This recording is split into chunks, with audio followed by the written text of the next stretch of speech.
Alright, what's up, big ass niggas? This your boy J Miles, and I am back with another video. And you know what to do if you're new to the channel. Go ahead and hit that subscribe button, leave a like, comment, let me know what you're thinking. But most importantly, make sure you share it with your ugly ass friends. But on today's video, we doing an NBA video, and we gotta do a recap on this bum ass.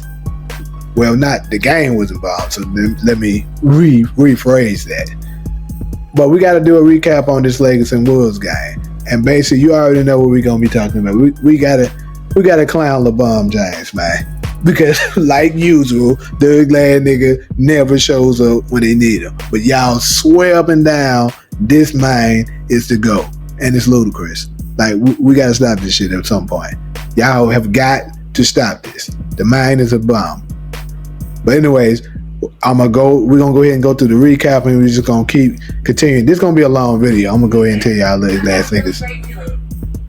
I'm gonna tell y'all little ass niggas right now. Definitely gonna be a long video, but I will break it up in segments for the ass niggas with the very short attention spans. But without further ado, let's just go ahead and dive on into it. Now, what we have here, as you can see, this is the inside the NBA. Basically, this is the highlights from Game 4, and I'll be basically just going through it, dissecting, giving y'all my thoughts on this particular thing. So let's just go ahead and get it started. Hold on real quick, man. Let's dive about something. You know, YouTube don't be playing no games. We gotta be putting that pause action up in here. And I need my banner. Hold on. Cause y'all ain't finna play with y'all. I ain't finna play with y'all at all today. Got time for that copyright. I ain't got time for that ad suitability bullshit. Anyways, let's continue. Real quick. I want y'all to notice something. You see how LeBron reacting? When Anthony Edwards will just give him a little bit of shove, give him a little bit of contact. This is the same type of contact that the Houston Rockets been doing to Steph Curry the entire game. And not once do you see Steph Curry whining, telling the referees, look, he's grabbing me. Bro, I'm talking about the Houston Rockets whole team was just grabbing him, man, the whole time. And we're going to talk about that a little later on in this video, when I get to the Warriors and Rockets, highlights and stuff like that, and deep dive on that. But I just wanted to point that out, because you see how this man is 6'9", 260, 270, 280, wherever the 200 they look like nigga is. And he always whining. He can't take no contact. He always want the refs to bail his bum ass out. Look at that. LeBron, I don't know. I mean, I would like to say you didn't try to do that, but man, you had me heated when this happened. Like, y'all, I was hot. I was like, hold on, I know this ugly ass nigga didn't end my nigga season and end my dream of clowning this nigga. But nope, have no fear. Ant-Man was, when LeBron seen that nigga walking. Oh, get hot too. I ain't like that. Sneeze, I'm trying to get, and for those of y'all that's wondering who I'm talking about Austin Reeves. I call him Sneeze because they be cheating for that nigga during the season. You sneeze on them, they call it foul. The nigga's not all that. Y'all need to stop this. Nigga not no superstar. And this is the thing. These bum ass niggas can't guard the paint to save their life. It is crazy. And it's a lot of things. I'm gonna get on. I'm gonna go ahead and let this finish up. And then I'm going to just give y'all, you know what I'm saying, my deep opinion on this whole thing, this whole failure of a season that this Lakers thing is going to turn out to be, because this series is absolutely over. Unless the refs do some major cheating, this shit is over. And so I gotta stop it again. Hold on, man. This man is a bomb, bro. Y'all notice how much he's swerving down. He always made the right pass, right? Y'all swear up and down he got the highest IQ in NBA history. All this BS that y'all be trying to preach to us that's just simply not true. Why is it that this bum always turning the ball over in crucial moments like this? Like, it's not like it just happened maybe once or twice, bro. He's always doing this, bro, costing his team a crucial game. McDaniels is ready. 6'9", you're tall enough to see over the floor, see over most of the players, bro. Like, how didn't you see this man coming over there sneaking, trying to steal the ball? He did the same careless pass when they lost to the Bulls. Like, when they lost to the Bulls, he did a careless pass right in front of Josh Giddey, like he wasn't going to just step over and just take it. Like, it's crazy. Look, so pretty much that's the end of it, y'all. And I can go ahead and stop that real now, and we're going to deep dive even further on where this bomb is, you know what I'm saying, where he's at right now and how much trouble that the Lakers are in.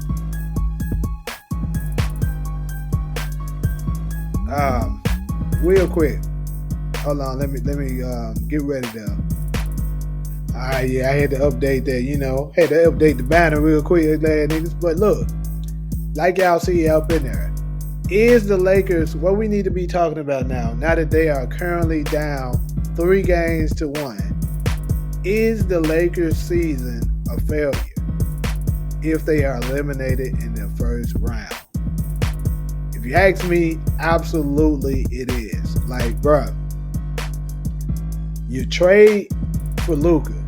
And you ask me, like, the only other person I think besides me that I seen that they were saying that it wasn't a dumb trade I'm talking about when they first made the trade for Luka, basically did a swap for Luka for Anthony Davis. Everybody was killing the Dallas Mavericks GM. What's his name again? I can't think of his name right now at the moment, but they was killing him, man, talking about how you trade Luka away for Anthony Davis. And when I seen, I was like, you know what? It kind of make a little bit more sense because Luka don't play no defense. He is out of shape. And if they're currently in they're trying to win now situation, I can understand why they did that, because Anthony Davis is in his prime. Kyrie is in his prime. You just got Klay Thompson to be a third option. You got a couple of other nice pieces also there in Dallas that are very good defensively and can provide, some shooting and stuff like that. Overall, they are a great team, and it really sucks that, Anthony Davis got injured for a little while, then came back, and then, of course, Kyrie went down with the ACL. But my point is that now that you see that they're down 3-1, it's starting to look more and more like, oh yeah, that was his name, Nico something. But anyways, it looks more and more now that maybe Nico was on to something, people. Because I'm not, and trust me, I'm definitely not here to say this is Luka's fault that the Lakers are on the verge of being eliminated. It's absolutely a couple of people's fault. It's LeBron's fault because he's the one that's always trying to put together these super teams, lying and crap like that. Like, it's like, and then lying and backstab his friends like he didn't know nothing about it, knowing good damn well he did. And, I have no sympathy for him because he keeps trying to put these super teams together and it just never works. And this is just a even bigger indictment on why he could never be the GOAT. Outside of all his other failures and all his other flaws that he does have, he can never be the damn GOAT. Because first off, you never proved that you can win without a super team. And I challenge any of you Bron Sessers to get in the comments and prove me wrong. He has never proven he can win without a super team. He always got to have a top 5 level player alongside him just to even compete. And then on top of that, he comes up short. And it's not like the team drafted him and they developed to become that. He's always trading to have it happen or jumping from team to team to make it happen. He's trash, bro. But anyways, so if they are eliminated in the first round to the Minnesota, I can't even talk right now. The Minnesota Timberwolves, this is absolutely a failure. Because I would say the Mavericks probably is a better trade for them as far as the current, like right now, to win right now, because the Lakers aren't close to winning now. I said this from the beginning when they first made the trade. I remember ugly ass niggas, particularly LeBron fans, were swearing up and down. I was hating. When nobody hating ugly ass niggas, I was telling it how it was. I was like, bro, this is like Russell Westbrook all over again. The only difference is Luka is way better offensively than Russell Westbrook. Like, he can put up points better than him. But the difference is Russell Westbrook will hustle. Luka ain't got no hustle up in him. He a slow, out of shape white boy that ain't gonna hustle at all. He a bucket, no question about that. He a bucket. He gonna get that from you. He gonna give you some assists, possibly some of the time. Lately, he ain't been getting no assists, and he can rebound the ball. We know this, but we know he's not gonna hustle. He has not a lick of defense. That's why when I seen this, I told y'all it's gonna be a failure. And then when they started rolling a little bit, and they were like, see, told you, Lakers in 5. We going to the ship. We doing it. I was like, all right, niggas, y'all ain't really played nobody like that. And then on top of it, most importantly, what I was telling them is that the playoffs is much different. Because in the playoffs, when you're going up against an elite coach and elite players, what they're going to do is they're going to watch film. They're going to find out what your weaknesses are, and they're going to expose those. That's when the superstars and coaches have to come in to change, to still be able to get what it is they want, even though, the other opposing teams' defensive scheme is to, try to poke at whatever your weakness is. But see, they have a combination of bad defense and their coaches isn't too great. JJ Redick is getting exposed right now. JJ Redick is he made, first off tonight, I want to say this. He made the same mistake that Steve Nash made when he was head coach of the Nets. And then it's crazy, ironically, both coaches didn't deserve their job. And I'm a fan of Steve Nash. I'm going to go ahead and put that out there. Big fan of Steve Nash.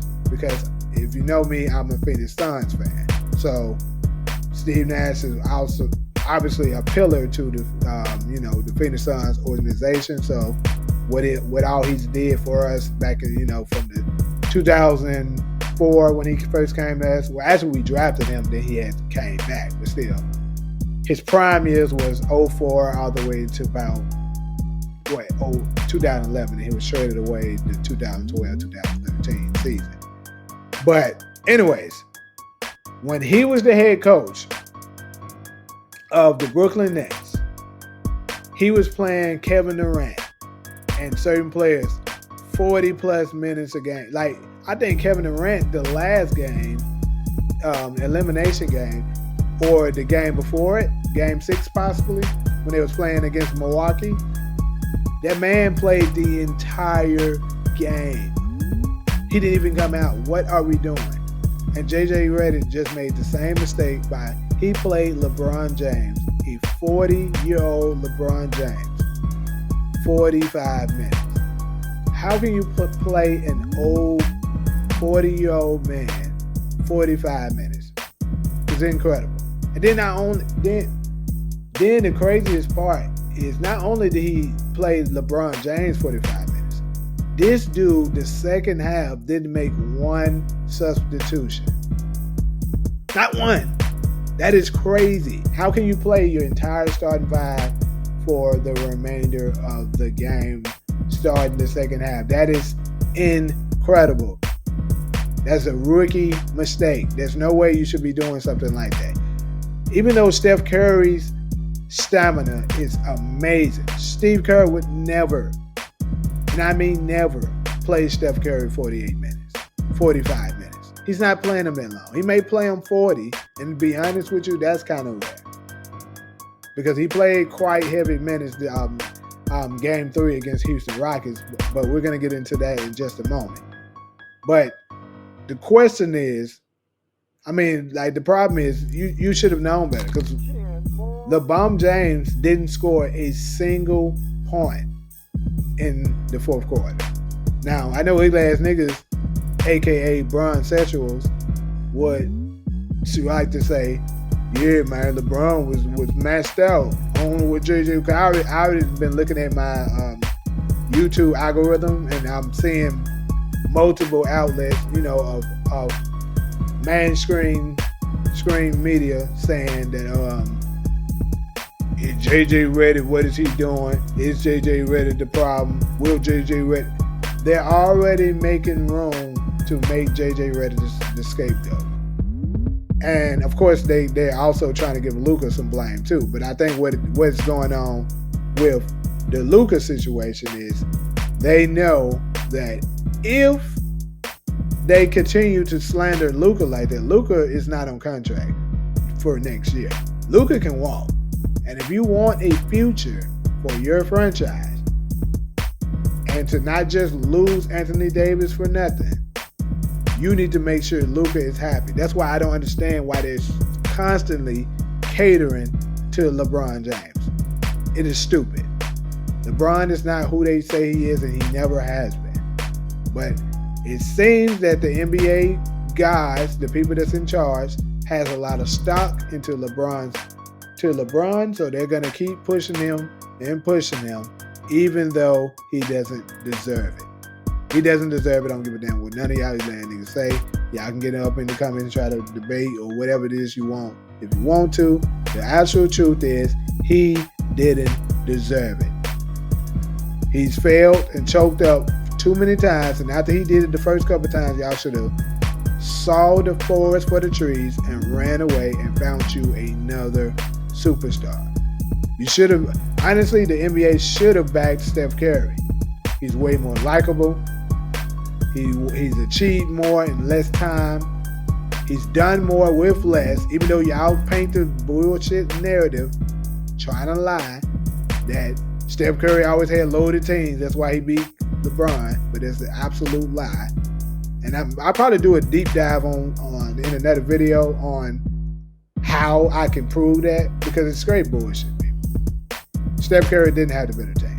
Honestly, he never did have the better team. But that's what the media pushed out, and you little clowns just gobbled it up and believed it. But anyways, like I said, this is really, really bad for the Los Angeles Lakers. They're down 3-1.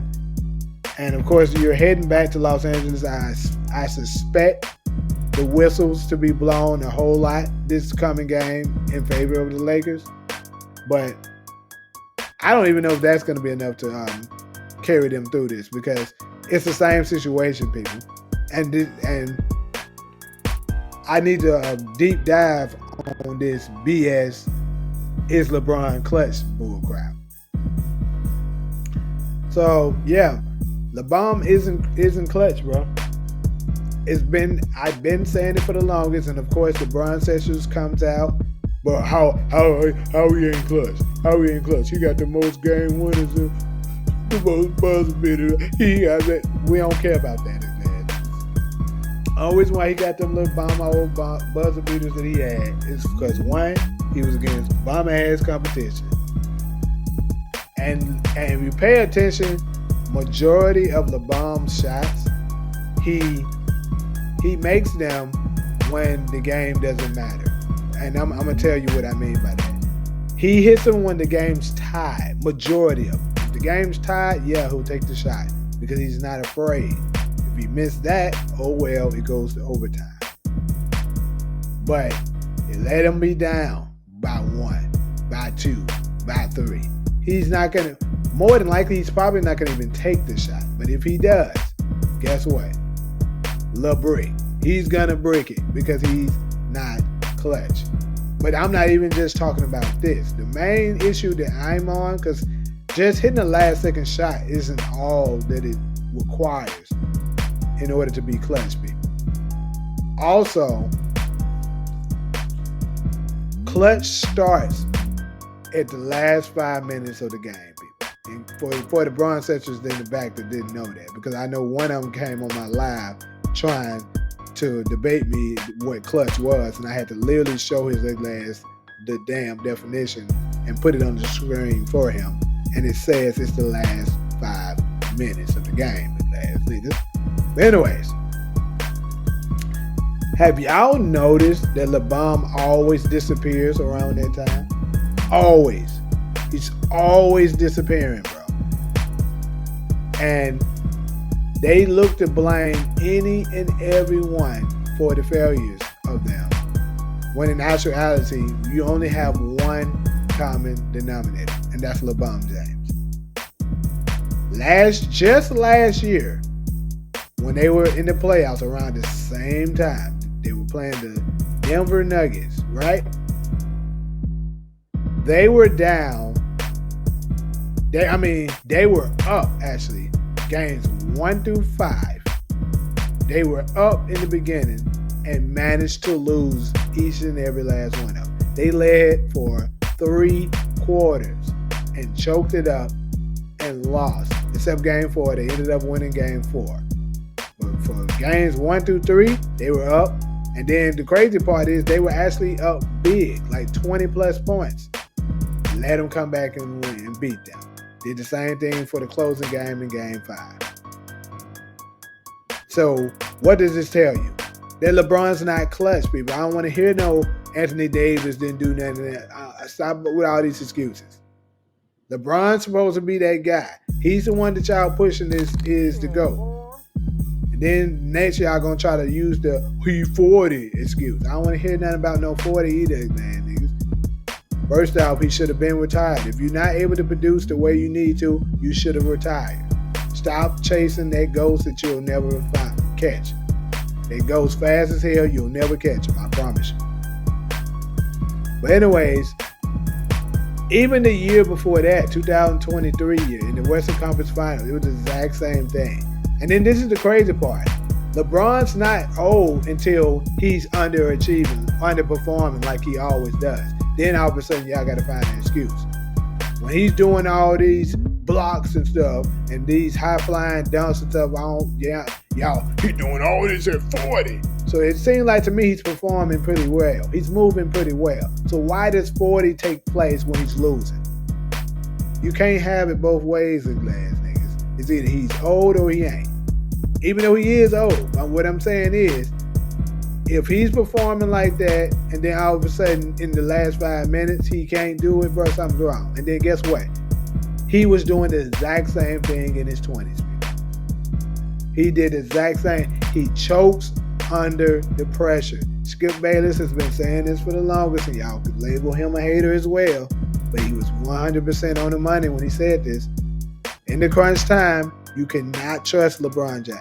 He's going to turn the ball over, he's going to miss shots, or he's not going to take shots. He did the same thing in the 2011 finals.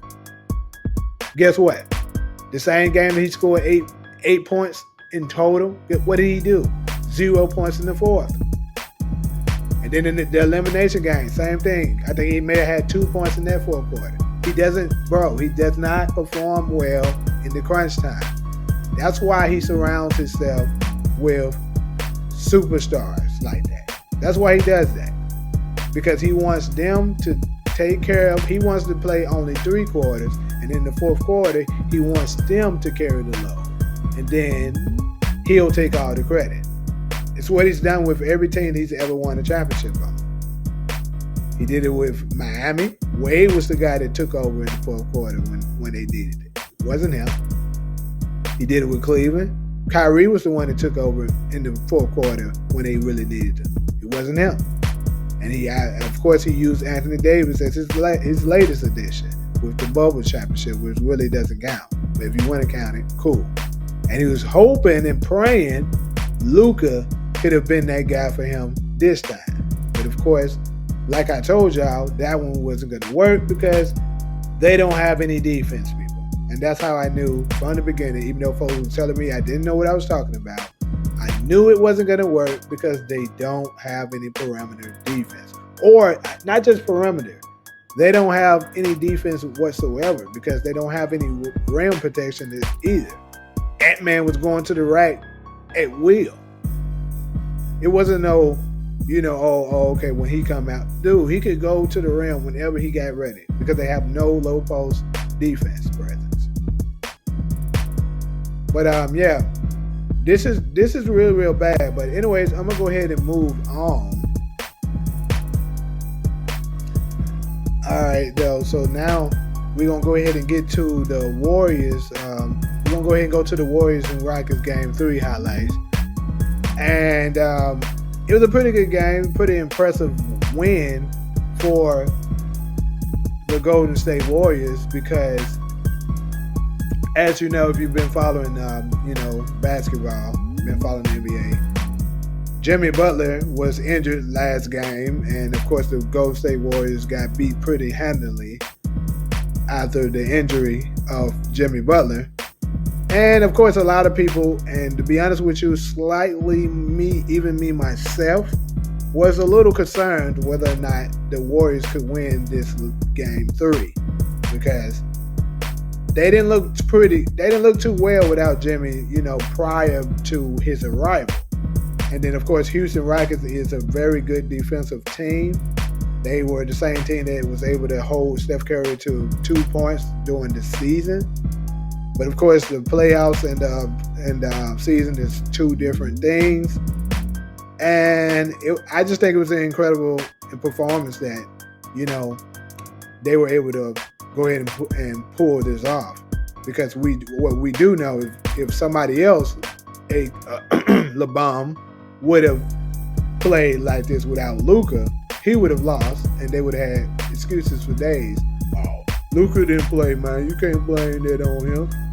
They would have made every excuse in the book for why they lost. And not only that, LeBron himself at the press conference would have made sure he mentioned it.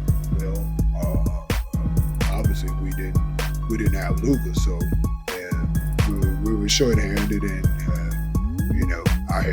I had 30 points, 8 rebounds. I'm not gonna mention the nine turnovers I had, but yeah, this is definitely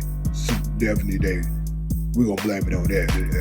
It ain't my fault because it's never my fault. But anyways, though, he would have absolutely made excuses, but nope. Steph said, "No excuse, all action." But let's go ahead and get into it. Once the ball went into the post for Curry, and he's so good coming off that action, doesn't need much time. Kuminga fought around that screen, navigated it well on the hit ahead. Kuminga! Set it with his chest. Been a very quiet first quarter for Steph Curry so far. But not for long. Off glass, off the window. 9:30 a.m. on the West Coast. Nothing better than morning NBA buckets when you wake up. Curry trying to wake up the offense. And then this thing is, Curry didn't really go off for threes like that. He only had 5 that you can see here. And of course 5 is a lot. But, for Steph Curry's standards, it's not that many. You feel me? Like, when he goes off and, puts the team on his back, you would think he made a whole lot of threes. But he only made 5. And it's crazy that you say only 5 because that's the type of reputation that Steph Curry has. Warriors. When Steph Curry gives the ball up, there's no more dangerous player in the NBA going to get it back. And once he got it back after giving it up, Thompson glued to Curry. On the switch, Green drives it in. Post with the offensive rebound. Another opportunity. Curry open from deep. Got it. The lead is down to 10, and Curry, a little floppy. Gonna give some little pause action because YouTube, they love them copyright. Even with me having my fair use icon up there, they love to hit you with copyright, and that ain't right, big ass niggas. The action for Curry. Off glass, got it, Steph. That little pocket pass by Draymond Green got picked off, and all of a sudden it's a three on the other end. Wow, Steph turned the corner, pop clutch, and got to the rim to make it a 10-point game. Van Vliet. Good defense by Curry, got the block, and the possession in the outlet. Healed with the highlight. That's another narrative that I want to point out, bro, because I just don't like it. And in case y'all ain't noticed or don't know yet, Steph Curry is my favorite player of all time. Although I am a Suns fan, Steph Curry is my favorite player of all time. And it's this notion that Steph Curry doesn't play any defense, and it's just not true. It's just not. And I'm not just saying that because he got a block here, because obviously Steph Curry doesn't get a lot of blocks. But the difference is, first off, defense is mostly effort, right? And Steph Curry puts in the effort. He's not a great defensive player. He's not a good defensive player. He's not good at it. But there's a difference between not being good at it and just not trying. LeBron James doesn't try to play defense. Luka Doncic doesn't try to play defense. That's the crazy part that kills me. Like, LeBron can play defense. That's the worst part about him. He can play defense. He refuses to play it. Now, I know his lad niggas getting ready to say he 40 up in these comments, but hey, that ain't what we talking about, the lad nigga. At the end of the day, that lad nigga don't play no defense. And then the crazy part, it ain't like he just started not playing defense. Bro, to be honest with you, LeBron probably ain't played defense in 15 years, bro. And that's crazy. Maybe not quite 15, but at least 12. For half of his career, he hasn't played defense. And also for these 40 saying ass niggas, Michael Jordan was 40 as well when he was with the Wizards, and guess what? Michael Jordan was still a pretty good goddamn defensive player. He played defense.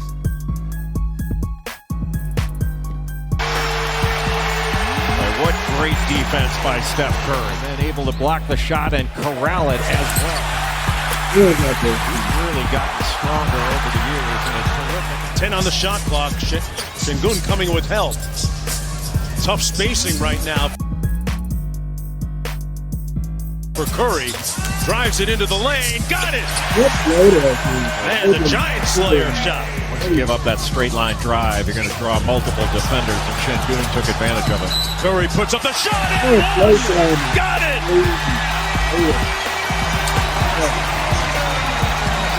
Good here. The wizard of a ball handler took the contact because Sengun did not have legal guarding position, just went right into the contact. On the exit screen, Curry open. Knocks it home. Steph Curry looked at his wrist and said, I got But anyways, you know, I gotta hit that pause action because these YouTubers, they love to give me that copyright. I don't like copyright, so I gotta let them know. But anyway, though, we're gonna let it continue. Time today.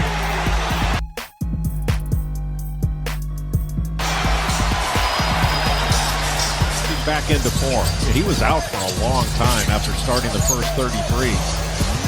Oh, wow. Steph hit the hydraulics. Slammed on the brakes. Boy, that's a tough cover for Jabari Smith. Baseline drive. Steph Curry just couldn't recover quick enough to get to Jabari Smith Jr. Steph on the cross, the three on the way, got it. The stare down three was pure. Curry just needs the slightest bit of space because his handle is just so good. He goes left. I don't know about y'all, but I'm actually a fan of Dylan the Villain. I liked him when he played for my hometown, you know, Memphis.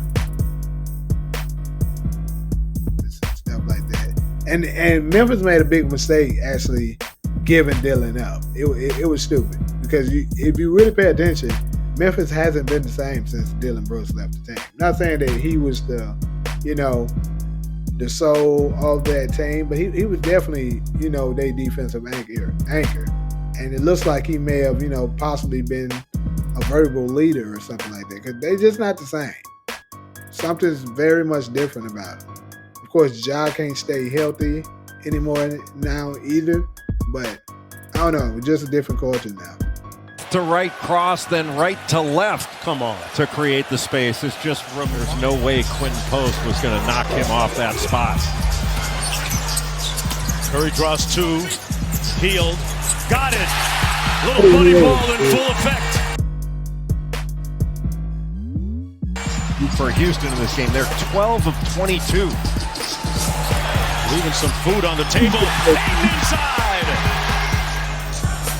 Shot clock at 7 for Curry on Green. Jalen Green.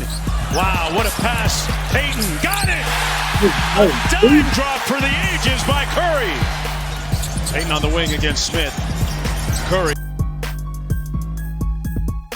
against Green. 6 on the shot clock for 3. It's wet. Just ridiculously quick on this. Look how they be old that back. And you can't even blame him, bro. I know, bro. I say this all the time when I watch this man. Every time I would be watching him, and then this man just hit some crazy crap. Like the ones he hit today, well, not today, but in this game 3, wasn't quite as bad as game 1. Game 1, he was hitting some straight bullshit. Like, that'll piss you off.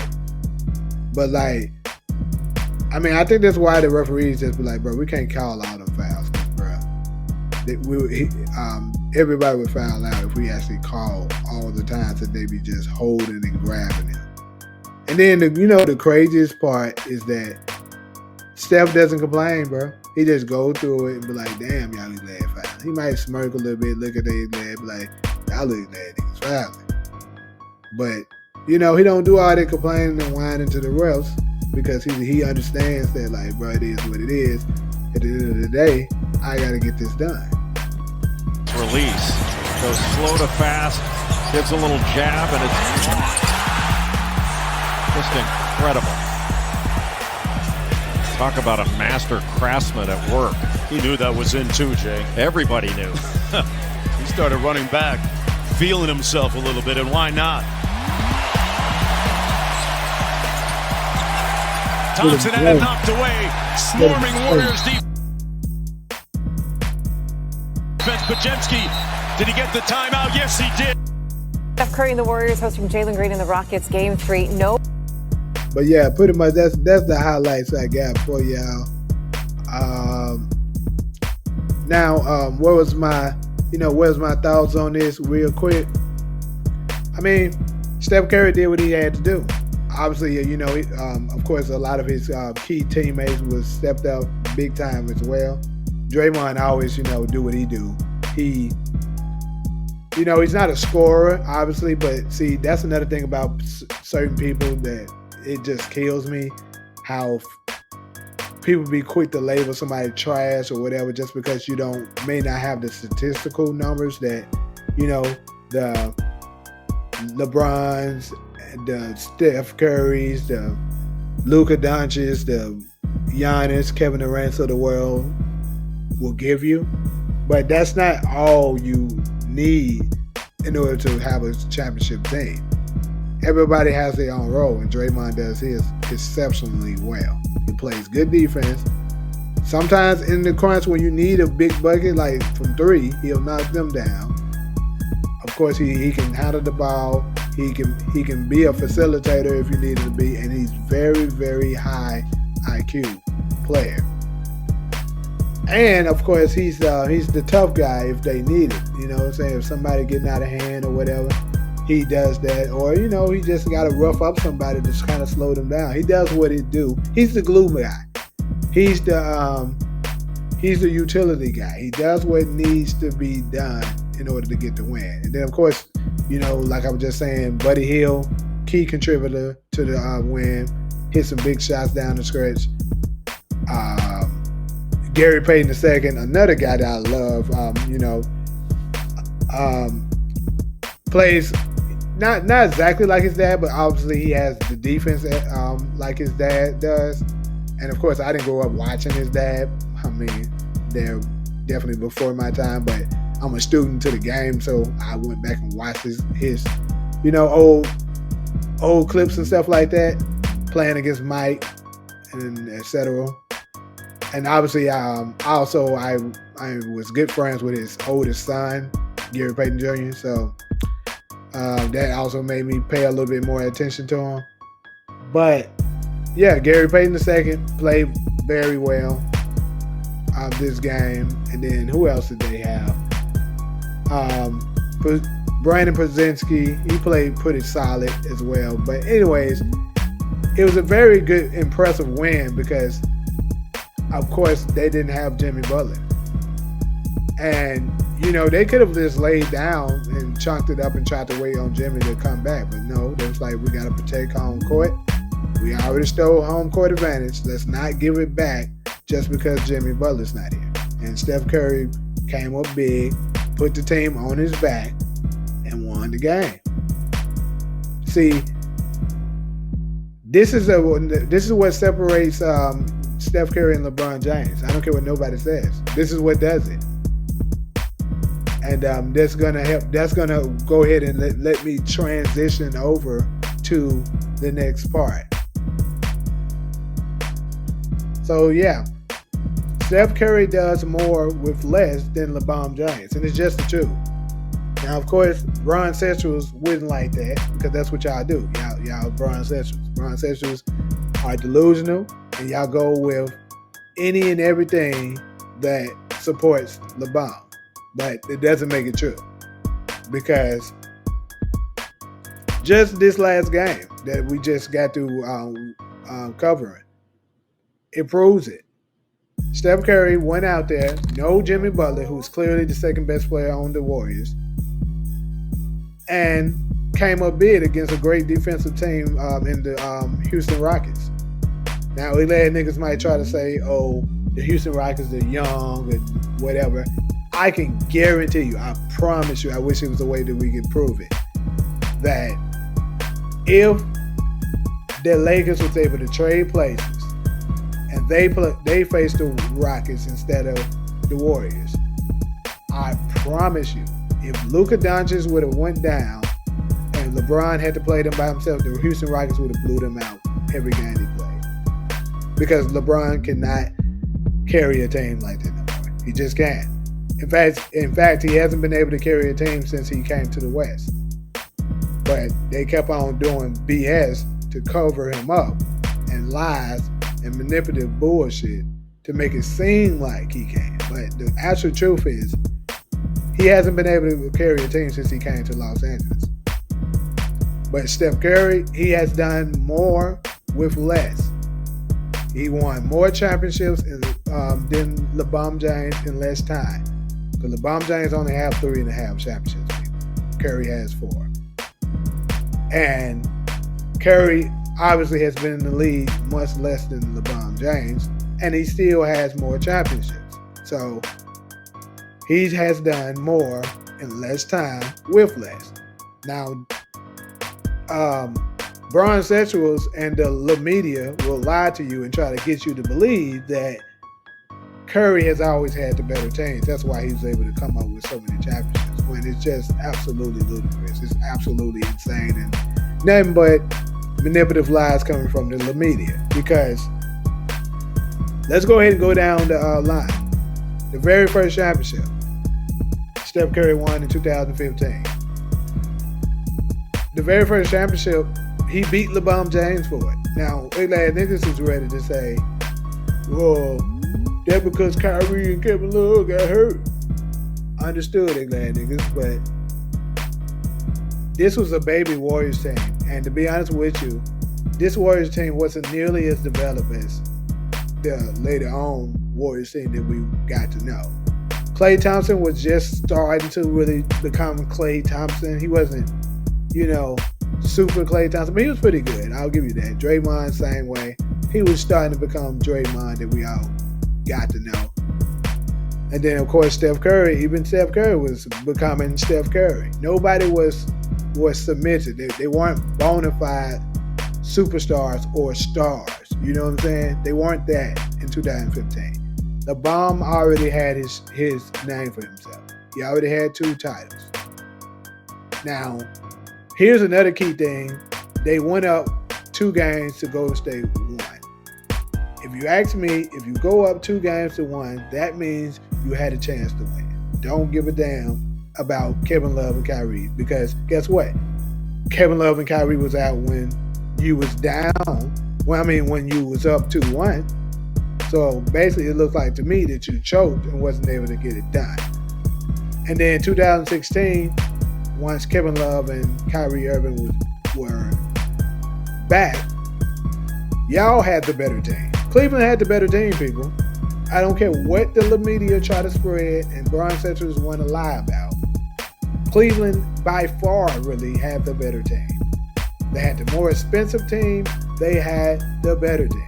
You had LeBron James, who y'all claim is the GOAT, who in y'all mind was the best player in the league. And then you had Kyrie Irving. Let's just go down the line. LeBron James versus Steph Curry. In y'all minds, LeBron James is way better than Steph Curry. So that's one huge advantage y'all should have had. Then you got Kyrie versus Klay Thompson. Let's be real. You'll take Kyrie over Klay Thompson. Then you have Kevin Love versus Draymond. Now, you can make an argument that that's a push, but during his heyday, absolutely without question, then the answer is Kevin Love. Better scorer, better rebounder, he's just a better person to lead your franchise with. But if you want to make an argument during that particular time that Kevin Love and Draymond is closer to the same, cool, I'll take that as a push. Either way, your top 3 players basically belongs to Cleveland. You should have been able to win, but you got down 3-1. And I always ask Bron Centers this. If LeBron was so great, like you try to claim he did, talking about, he's the first one to come back from a 3-1 deficit in the NBA Finals. How did he get down 3-1, clowns? Answer that for me. How did he get down 3-1? If he was so great, how did he get down 3-1? And it's clear as day how he won. The league wanted him to win. Key injuries, such as Andrew Bogut getting injured in Game 5. They were rim protector. I don't give a damn what y'all bombs say. You can put up the stats. LeBron James and Kyrie Irving were not dropping 40 or even 30 until Andrew Bogut went down. Then they all of a sudden dropping 40 and shit. Then Draymond gets suspended in a pivotal Game 5. They definitely helped him. They even was cheating in Game 6, the same game that Steph Curry got mad and threw the mouthpieces and stuff like that. It's because they were cheating. Absolutely they were. They were calling bad fouls on Steph Curry because they had to make sure it made it to Game 7. And then more, before I get off this topic, about Steph Curry doing more with less, Andrew Wiggins. In 2022, Steph Curry was able to capture a championship with Andrew Wiggins being his second leading scorer in the finals. LeBron James could never. He had the opportunity to play with Andrew Wiggins, but what did he do? Traded him away for Kevin Love. That's what he did. And Steph Curry got him, made him an all-star, and made him a champion. LeBron James could never. Let's be real. I wish Bron Centers would, for once, be honest about something. You know good and damn well there's no way on God's earth will LeBron James be able to win a championship with the roster that the 2022 Warriors had. There's no way he could have done it.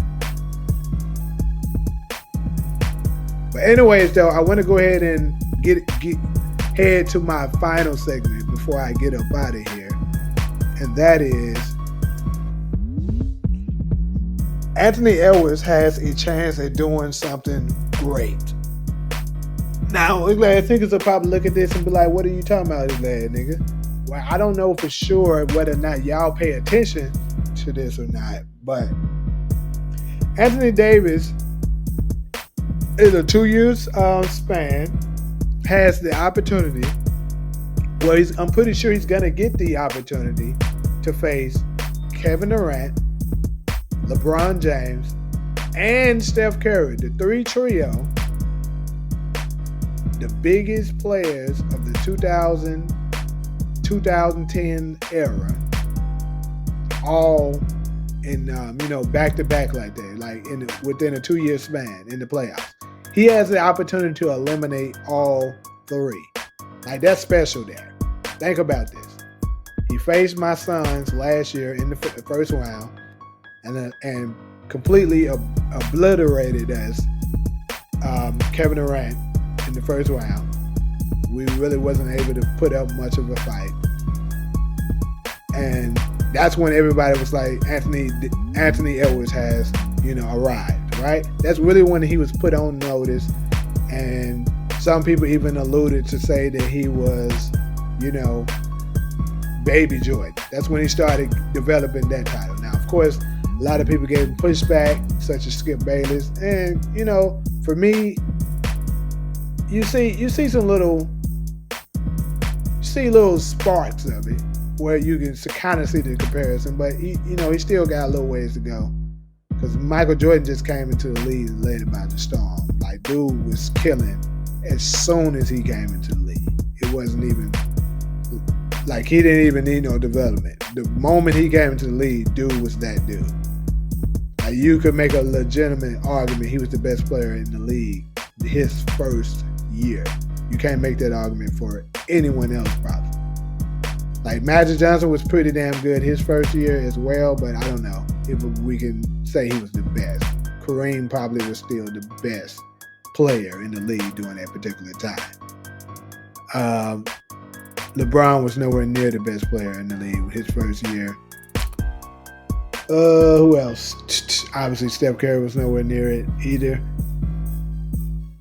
Well, I'm not going to wreck my brain on it, but the point is that Anthony Edwards has a chance at being special because he's facing LeBron James right now, right?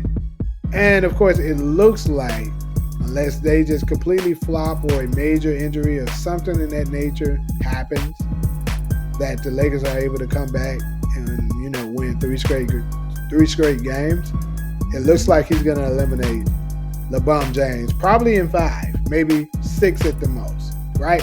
So you eliminate Kevin Durant first, then you eliminate LeBron, and now you will more than likely be facing Steph Curry the next round, right? So you have a chance of eliminating the 3 greatest players of the 2010s era, all in a 2-year span. That's impressive, because that pretty much the passing of the torch would be done right before our eyes. Like, they would have to pass the torch on. He eliminated all 3 big dogs. Like, think about that. Now, me personally, I don't think the Wolves are going to be able to achieve that with the Warriors. And I also think that it's crazy that it's in order. I think, according to me, the best players, according to what they've done and all of that, the skill set, everything, I think they're in the right order.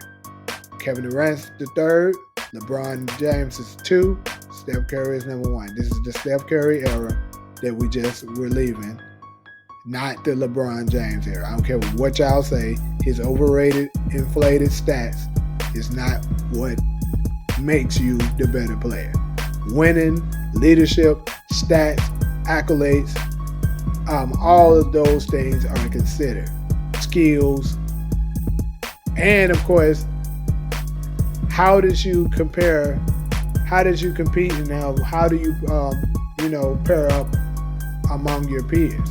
Like, you faced one of the people that people are challenging you with in the finals 4 times, and you lost 3 of them. That's pretty bad for you to make a claim that you're better than somebody, but yet when you keep meeting them, you lose it. You can make an excuse and try to say that the Kevin Durant thing was unfair. I don't believe so. I believe it just made it even. But, of course, Bronsexuals will try to argue against that because that doesn't fit their King's narrative. But yeah, if he was, but I'll say this: if by some kind of way, if Anthony Edwards is able to go against the Golden State Warriors and also defeat them, I mean, he absolutely will become the face of the league. He can, whether he likes it or not, unless he just completely screws it up, you're gonna become the face of the league, dude. You just put out the 3 mega stars, mega superstars, you know what I'm saying, of the league. And then now you will more than likely end up facing, in my opinion, I actually think the Clippers is going to be in the conference finals. I mean, I could be wrong, but I actually think the Clippers will go ahead and defeat the Denver Nuggets. They shouldn't have lost last game or even the first game that they lost, but hey, it did happen. But I do think the Clippers will eliminate the Nuggets in 6. And then I believe they will ultimately eliminate Oklahoma City in 6 or 7 as well. Could be wrong about that, but hey, that's what I'm predicting. And if that's the case, you defeat Steph Curry and makes it to the conference finals and to face the Clippers. Matter of fact, Kawhi Leonard is crazy. Kawhi Leonard is another big one of the 2010s. So he probably would be number 4, maybe, according to all the accomplishments and accolades and things in that nature. So that would be so crazy because then James Harden is on that team as well, which is the other. That's the top 5 players of the, of the 2010s era. The top 5 players of the 2010s is Steph, LeBron, Kevin Durant, Kawhi Leonard, and James Harden, basically. I mean, some folks may want to argue Russell Westbrook, but who would he replace? Maybe James Harden. You can make an argument of that, possibly. I think James Harden has how many? 2 scoring titles? Russell Westbrook has 1. I think they both have 1 season MVP. One of them only been to the finals 1 time. They made it together. Let's see. Russell Westbrook, the triple-double king. Yeah, he did it 4 seasons. James Harden has more scoring titles. I already said that. And James Harden has never missed the NBA playoffs before, which is pretty impressive. So either way, like I said, you can argue those 2 people, but like I said, those basically Ant-Man has the opportunity to run through 5 great players, right? And then let's just say that if the Nuggets somehow end up making it there, you'll get to face Russell Westbrook. Either way, you're running through the top 5 greatest players of the 2010, and you get to defeat them all and ultimately make it to the finals to possibly win the championship.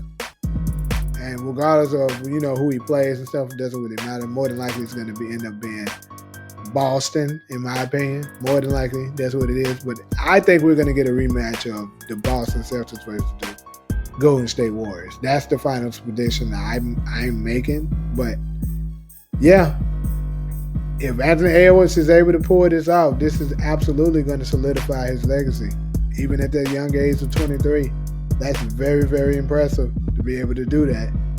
So, although I am a Steph Curry fan, I wouldn't be mad at him if he was able to accomplish that and eliminate Steph as well. Like, that would be huge. So, and I don't know, currently speaking, thinking about it, current players is in there. Who knows? Anthony Edwards might be my favorite player after Steph Curry retires. Maybe. Not sure. Haven't necessarily decided that yet. But yeah, I just wanted to touch on that particular topic. And Anthony, like I said, he has a huge opportunity here. Will he produce, and would he be able to succeed in this? Guess we'll just have to find out. But yeah, pretty much that's all I got for y'all glad niggas as far as this particular video. I know it's very long. I will chop it up according to these topics. So for the ugly ass niggas that got short attention span and don't want to review the entire video. But hey, like usual, if you're cool with me, go ahead and hit that subscribe button. Leave a like, comment, let me know what you're thinking. But most importantly, make sure you share with your glad friends. But until the next video, I'm out.